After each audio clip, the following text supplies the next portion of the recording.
Big TV భక్తి సమాచారం WhatsApp ఛానల్లో జాయిన్ అవ్వండి. అన్ని విశేషాలు ఎప్పటికప్పుడు తెలుసుకోండి.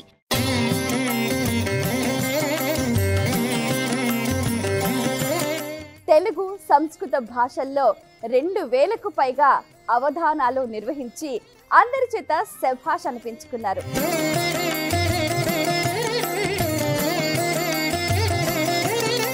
నేడు భారత ప్రభుత్వం తరఫున ఎంతో ప్రతిష్టాత్మకమైన పద్మ పురస్కారాన్ని అందుకున్నారు డాక్టర్ మాడుగుల నాగపణి శర్మ గారు.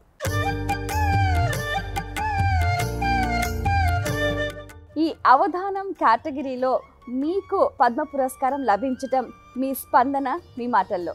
పద్మశ్రీ వరించినది ఇప్పుడు, పద్యశ్రీ అవధానమే నా జీవనమెప్పుడు.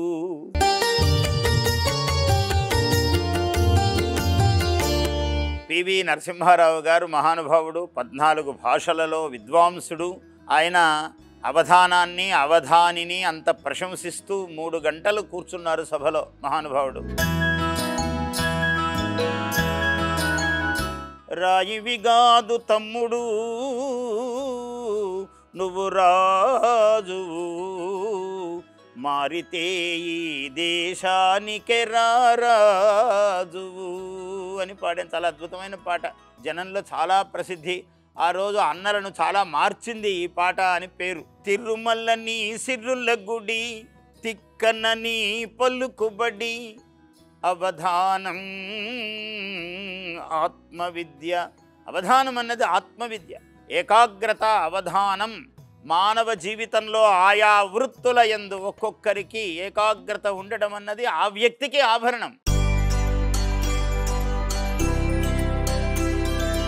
బిగ్ అనగా దిగ్గన నిన్ను లేపి నిలుపు పెద్ద కదా, బిగ్గనగా నీ రంగములో నీవు పెద్ద అనెడు విద్య కదా. బిగ్ టీవీ ప్రేక్షకులకు నమస్కారం. దాదాపుగా 52 సంవత్సరాలుగా అవధానం చేస్తున్నారు. తెలుగు సంస్కృత భాషల్లో 2000కు పైగా అవధానాలు నిర్వహించి అందరి చేత శభాష్ అనిపించుకున్నారు. ఇవే కాకుండా 2000 పాటల్ని చాలా అద్భుతంగా వారు రాయటమే కాకుండా ఆలపించి అందరి హృదయాలను దోచుకున్నారు. ఇవే కాకుండా విశిష్టమైన రీతిలో 35,000కు పైగా పద్యాలను రచించి తెలుగు భాషపై ఉన్న మక్కువను చాటి చెప్పారు. ఇవే కాకుండా ఎన్నో రీతులుగా సాహితీపరంగా, భాషాపరంగా విశిష్టమైన సేవల్ని అందిస్తూ తన జన్మను సార్థకం చేసుకోవటమే కాకుండా ప్రముఖమైన వ్యక్తిగా ప్రతి ఒక్కరి గుండెల్లో చిరస్థాయిగా నిలిచిపోయారు.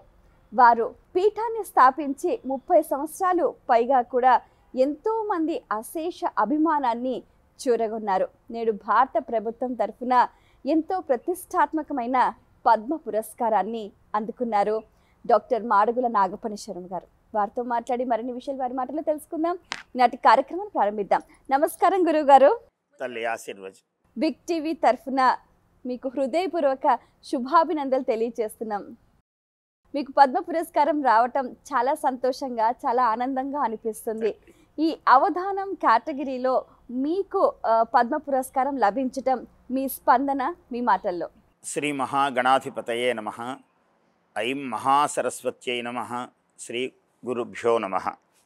శ్రీమన్మంగళమేఘకైసిని కళాసీమంతముక్తామణే, సీమాశూన్య కవిత్వ వర్షజనని ప్రస్విన్న కాదంబిని, స్వాదు ప్రేమ రస ప్రసారఝరిణి, స్వాత్మాశ్రయ ఆనందిని, వందే త్వాం శశిశేఖర ప్రణయిని, త్రయంత సంచారిణి.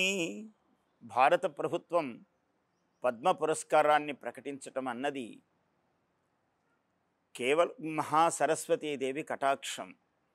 అమ్మవారి యొక్క దయ ఉంటే ఎప్పుడు ఏది రావాలో, ఎన్ని అద్భుతమైన అవకాశాలో మహామహులు అవధానములో పాల్గొనేటట్లుగా చేసి ప్రజలందరి యొక్క విశేషమైన ఒక ఆకర్షణ, అభిమానము. అవధానము అంటే ఆబాల గోపాలము అనుభవించేటట్లుగా ఎలా ఉంటుంది అవధానము, ఎలా చెయ్యాలి అని నిరంతరము తపన. అందరు ఎలా మెచ్చుతారు, ఇంకా ఇంకా ప్రాచీన మహర్షులు మహాత్ములు, తిరుపతి వెంకట కవులు, కొప్పరపు కవులు ఇలాంటి వాళ్ళు ఎంతో ప్రతిభా సమన్వితంగా చేశారు అవధానాన్ని. అయితే ఆధునిక కాలము అనేక ఆకర్షణలకు, అనేక ఒక వ్యగ్రతకు, అంటే ఎన్నో అంశాలు ఉన్నాయి ప్రపంచంలో, అన్నిటి ఆకర్షణలను దాటుకొని అవధానమే ఎందుకు చూడాలి, ఏం చేస్తే చూస్తారు. మేము అదే అనుకున్నాం. 64 కళల్లో మీరు అవధానం ఎంచుకోవటంలో ఉన్న ఆంతర్యం. పెద్దలు పుణ్యాత్ములు వాళ్ళందరూ వేదము, శాస్త్రము, సదాచారము ఇలాంటి వాటిల్లో మంత్రశాస్త్రము నిష్ణాతులు. నాకు వచ్చేప్పటికీ అవధానము, కవిత్వము అవి నాకు దారి అని చూపించారు. మా తల్లిదండ్రులు చూపిన మార్గంలో దాన్ని ఎలా ఆకర్షణీయంగా, ఎలా అందరూ మెచ్చేటట్లుగా చెయ్యగలము అని నిరంతరం ఆలోచన ఇచ్చింది అమ్మవారు. ఆలోచనకు తగిన క్రొత్త మార్గములు ప్రసాదించింది ఆమె. ఆ మార్గంలో చేస్తూ వస్తూ ఉంటే విశేష ప్రజలు, అశేష జనాదరణ. అది తెలంగాణ, ఆంధ్ర, భారతదేశమా, ప్రపంచమా, ఇక్కడ అక్కడ అని లేదు. ముఖ్యముగా మన తెలుగు రాష్ట్రాలు, ఎందుకంటే భాషే తెలుగు కదా. అందువల్ల అటువంటి ఒక అనుగ్రహమును ప్రసాదించిన అమ్మవారికి మొదటి నమస్కారం. ఆ మార్గంలో ప్రజలు, ప్రభుత్వాధినేతలు, సామాన్యులు, ఆబాల గోపాలము, సామాన్యుల నుంచి అసామాన్యుల దాకా అందరూ దీని యందు అనురక్తి కలిగి ఉండేటట్లు చెయ్యటము ఆమె యొక్క అనుగ్రహం. అటువంటి ఒక పంచమస్వర మహితాన్వితమైన కవితాకళన వశమౌట గొప్ప. అటువంటి సర్వజన హితము, సర్వజన రక్తము అయినటువంటి కళను అమ్మవారు ప్రసాదించింది. అది విశేషం.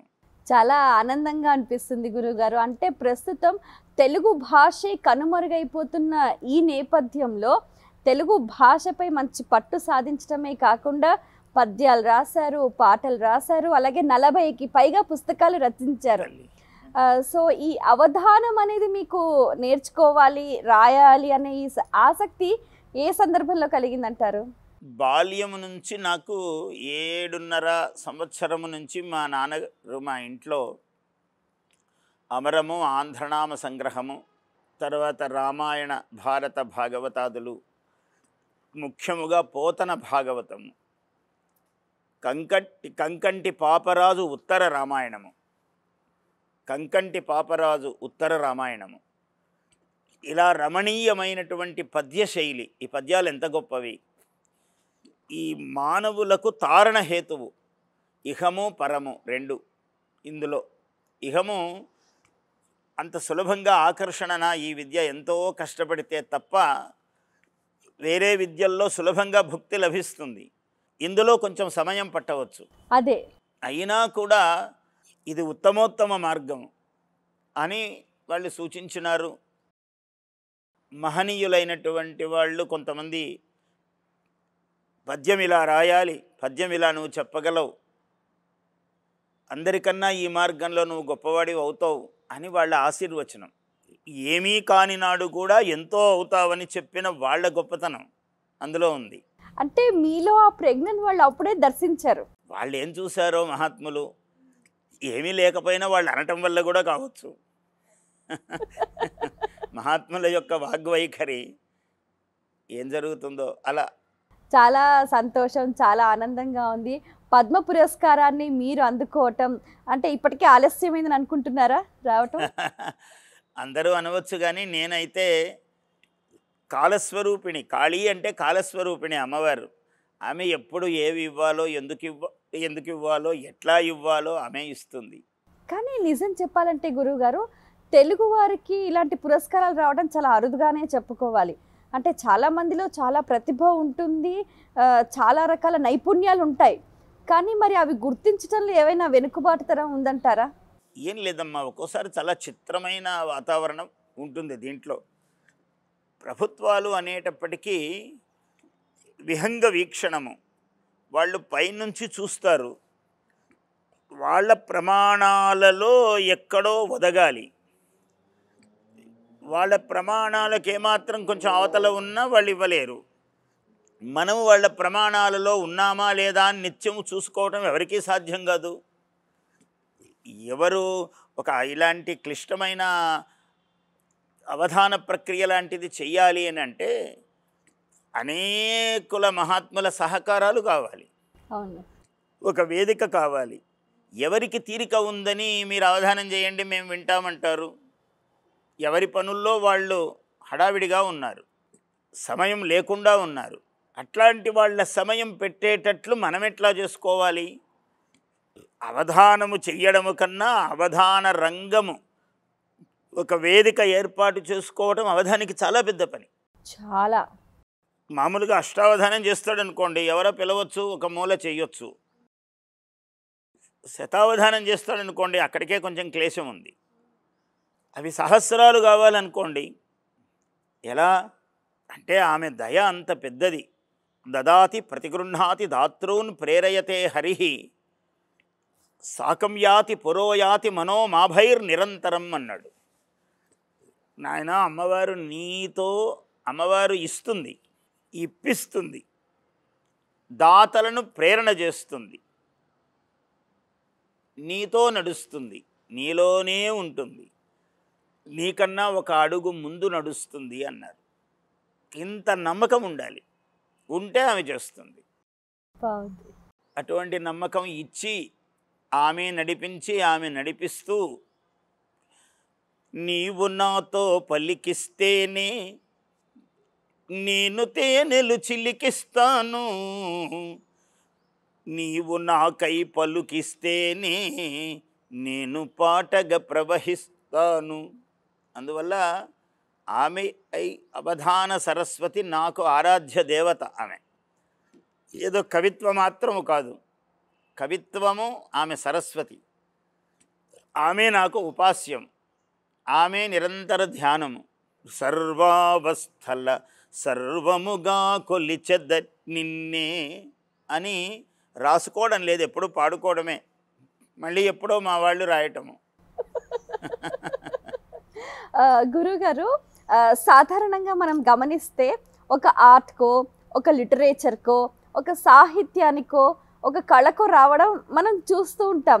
కానీ అవధానం అనేది ఒక సపరేట్ కేటగిరీగా తీసుకొని దానికి పురస్కారం అందించడం, అందులో మీరు ప్రప్రథమంగా ప్రముఖులుగా రాణించడం అనేది గర్వకారణంగా అనిపిస్తుంది. చాలా మీరు చక్కని మాట అడిగారు తల్లి. మీరు అమ్మవారి స్వరూపం. మీరు ఈ రంగంలో అనేకుల మహాత్ములను చూసి చూసి వాళ్ళతో మాట్లాడి వాళ్ళను ప్రశ్నించి అలా మీరు ఒక అద్భుతమైన మాట అన్నారు అమ్మ. ఇది ఏంటంటే నిజమే, నాకు కూడా అనిపిస్తుంది ఇది ఆమె యొక్క ఒక ప్రత్యేకమైన కటాక్షమేమో ఇది. అంటే మన భాషకు, మన కవిత్వానికి, మన తెలుగు పద్యానికి ఒక పట్టాభిషేకము జరగబోయే మహోత్సవమేమో. దానికి ఆమె ఇక్కడ శ్రీకారము, పద్మశ్రీకారము చుట్టారేమో అమ్మవారు, అలా అనిపిస్తుంది నాకు. గురుగారు, 2000 మీరు అవధానాలు చేశారు కదండి, అందులో మీకు బాగా మనసుకు హత్తుకొని సంతృప్తినిచ్చిన సందర్భం? ఎన్నని చెప్పగలను తల్లి, ఎన్నో ఉన్నాయి. ఈ జయప్రస్థానములో ఎన్ని శతావధానాలు అందరికీ సుప్రసిద్ధము. నేను వరంగల్లో అవధానం చేసినప్పుడు కాళోజీ నారాయణరావు గారు ప్రజాకవి, చాలా మహానుభావుడు, ఆయన సభకు వస్తున్నారు. ముఖ్య అతిథిగా వచ్చారు. సభ ప్రారంభం ఆయన ఆ రోజు పోతన ఉత్సవాలలో భాగంగా పెట్టారు వరంగల్. వారు నన్ను చూసి ఈయన అవధాని అన్నారు. అంటే నా వయస్సు, నా శరీర స్థితి అన్నీ చూసి ఈ పిల్లవాడు అవధానం చేస్తాడా అని అన్నారు. ఎవరంటే నేనేనండి అవధానిని అన్నాను. ఏమయ్యా, తిరుపతి వెంకట కవులు కూడా ఇద్దరు కదా, నువ్వేమో ఒకటి వచ్చావు, పైగా చూస్తే ఇలా ఉన్నావు,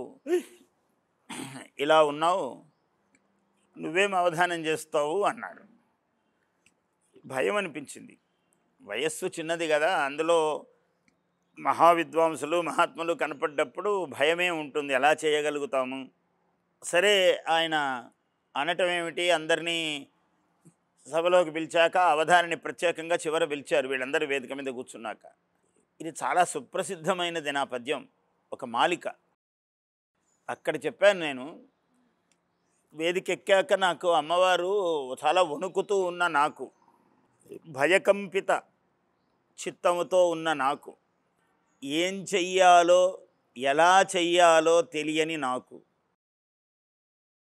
ఒక మహావీణ ఒకటి, అమ్మవారి మాణిక్య వీణ ఒకటి నా గొంతులోకి ఇట్లా వెళుతూ ఉన్నది. ఇది దర్శనమయ్యి ఎక్కడ లేని ధైర్యం వచ్చింది.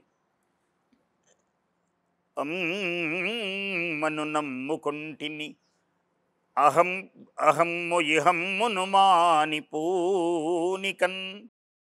ఈ మాలిక సుప్రసిద్ధము. నేను ఇప్పుడు చెప్తే పునరుక్తి పునరుక్తి పునరుక్తి పునరుక్తి పునఃపునరుక్తి అట్లా అనేక పర్యాయాలు చెప్పినట్లు అవుతుంది. ఎక్కడ ముట్టుకుంటే అక్కడ ఈ మాలిక కనపడుతుంది. ఇలాంటి మాలిక ఆశువుగా పలికించింది అమ్మవారు. దానికి మూల కారణం కాళోజీ నారాయణరావు గారు. మేము చాలా ఆశ్చర్యచకితులం అవుతాం గురుగారు. ఇన్ని వేల పద్యాలు, ఇన్ని వేల పాటలు, ఇన్ని వేల సహస్రావధానాలు. అయితే మీరు ఆ పదాలు కానీ ఆ అక్షరాలు కానీ ఒక సుమాల మాలికగా సరస్వతీదేవికి సమర్పించారు కదా, మీ సాధన రహస్యం? సాధన రహస్యము ఏమీ పెద్దగా వేరే కొత్త ఏం లేదండి. మహాత్ములు అందరూ చూపిన మార్గమే. పానీయంబులు త్రావుచున్ కుడుచుచున్ భాషించుచున్ హాసలీలా నిద్రాదుల సేయుచున్ అని ప్రహ్లాదుడు ఎలా భావిస్తాడు అని చెప్పాడు భాగవతంలో పోతన గారు. మనం కూడా అలా భావన చెయ్యటమే. నీళ్లు తాగుతున్నా సరస్వతి పద్యమే ఉంటుంది అక్కడ. పద్యమో పాటో ఆమె రూపం ఏదన్నా కావచ్చు, కవిత్వం అది. భోంచేస్తున్నా అదే ఉంటుంది, స్నానం చేస్తున్నా అదే ఉంటుంది.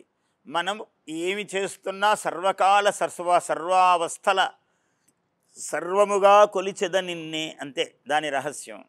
అదే తపస్సు. అది మంత్రమా, మాట, పూజ, పురస్కారమా, ఎదుటి వాళ్ళను ప్రతి వాళ్ళను చూసినప్పుడు ఇదే భావన చేస్తామా, ఇవన్నీ కలిపియా, అంతే దాని స్వరూపం. మీరు అవధానం చేసేటప్పుడు సాధారణంగా మీ ప్రిపరేషన్స్ అనేవి ఎలా ఉంటాయి? అంటే ఎవరు ఎటువైపు నుంచి ఏ ప్రశ్న అడుగుతారో తెలీదు, దానికి మీరు ఏ విధంగా సమాయత్తం అవుతారు? ఏముండదు తల్లి, నిజానికి దానికోసం సిద్ధం కావటం అనేది అవకాశం ఏం లేదు. ఏమడుగుతారో తెలియదు. అందువల్ల నా సాధన ఎలా ఉంటుందంటే, మామూలుగా అవధానం చేసేటప్పుడు ప్రతి పద్యానికి ప్రిపరేషన్ అని మీరు అన్నారు, నేను సిద్ధం కావటం.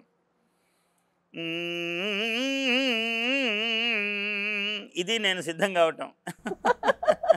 ఇక్కడ నాకు అమ్మవారి ఆవాహన అవుతుంది. ఏం అడిగితే అది ఆమె ఇస్తుంది. ఆమెకు తెలుసు కదా, ఎవరేమి అడిగినా కూడా. నాకు తెలియదు, ఆమెకు తెలుసు. ఇదే రహస్యం. ఏదైనా రహస్య విద్యలు నేర్చుకున్నారా? మీరు ఎందుకు చేస్తున్నారండి అవధానము, ఏమిటి మీ ప్రత్యేకత అన్నారు.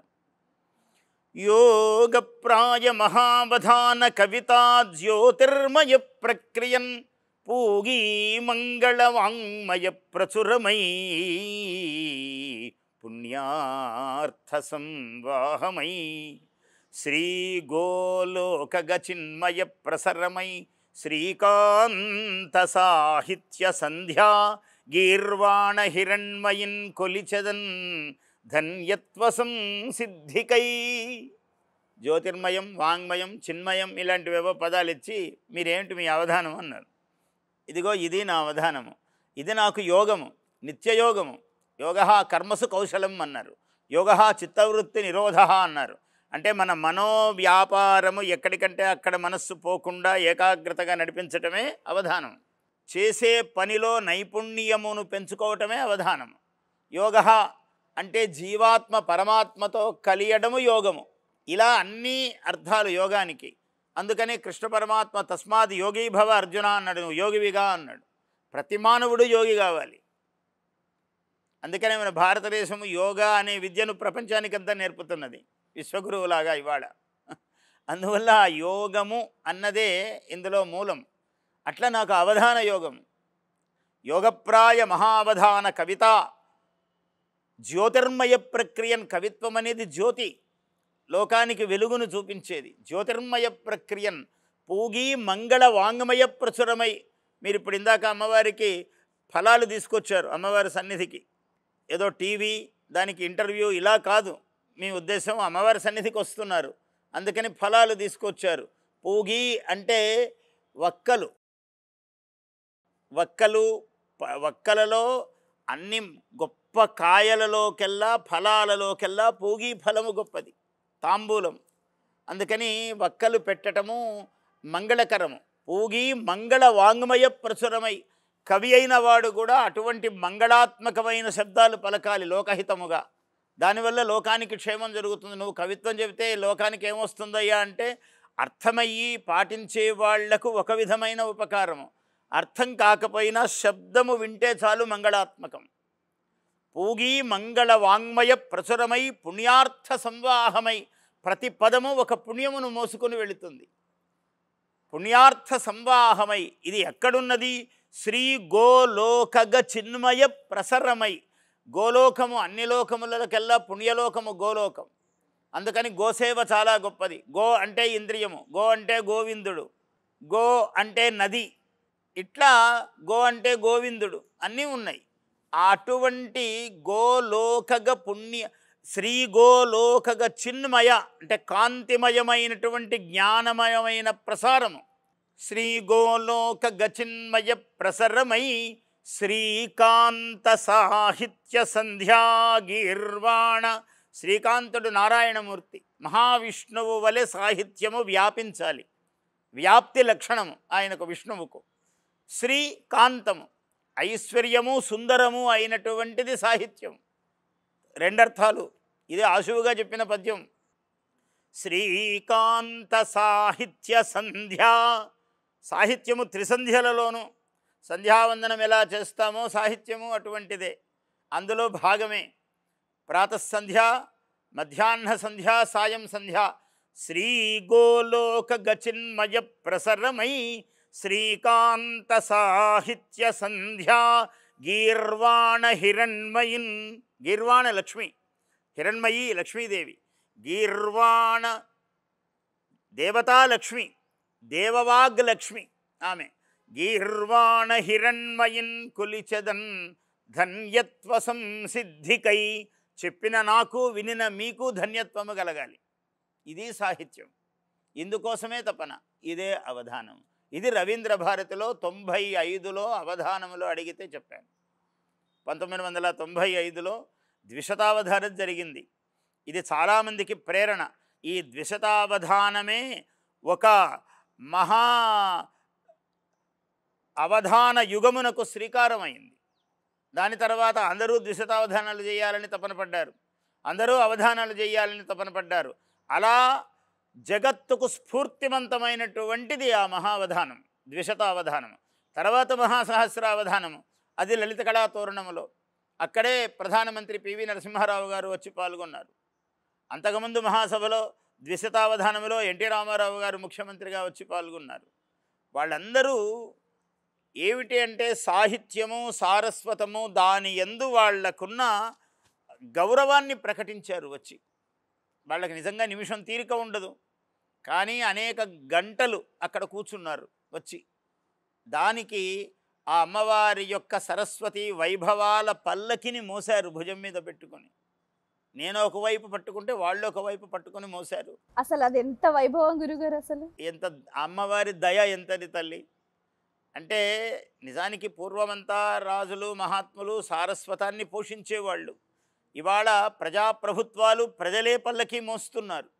అయితే ప్రజా అధినేతలుగా మేము కూడా ఇందులో భాగస్థులము అని రావటం.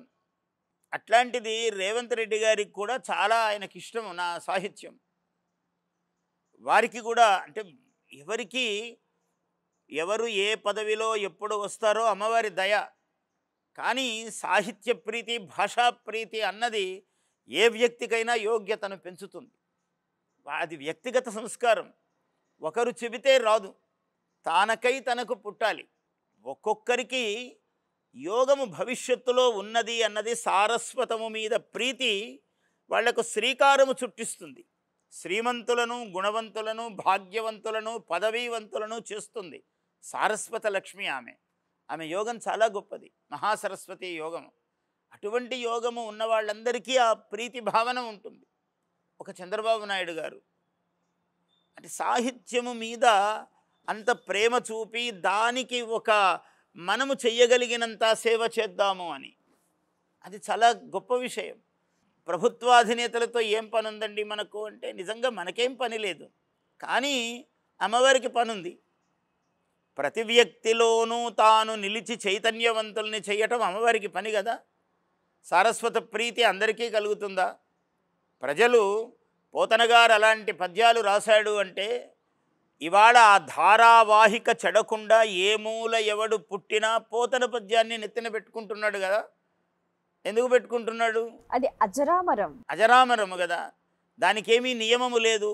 ఇది పండితులు చదవాలి, ఇది ఒక పెద్ద రాజ్యాధినేత, ఒక ముఖ్యమంత్రి చదవాలి, ఇది లేదా ఒక సామాన్యుడు, ఒక అతి సామాన్యుడైన వ్యక్తి చదవాలి అనేమి సిద్ధాంతము లేదు. ఆ సామాన్యుడైన వ్యక్తికి మహాప్రీతి, అత్యంత ఉన్నత స్థితిలో ఉన్నవాడికి మహాప్రీతి, మధ్యలో ఉన్నటువంటి వాడికి మహాప్రీతి, ఒక అవధానికి ప్రీతి, ఒక కవికి ప్రీతి, ఒక శ్రోతకు ప్రీతి, ఎవ్వరూ అనేమీ లేదు. అందుకని కవిత్వము, అవధానము, పద్యము యొక్క ఆకర్షణ తెలుగు భాషలో అత్యంత వైభవాస్పదమైనది. ఇది అవధానం ఆత్మవిద్య అని చెప్పాను నేను. తిరుమల నీ సిర్రుల గుడి, తిక్కన నీ పలుకుబడి, అవధానం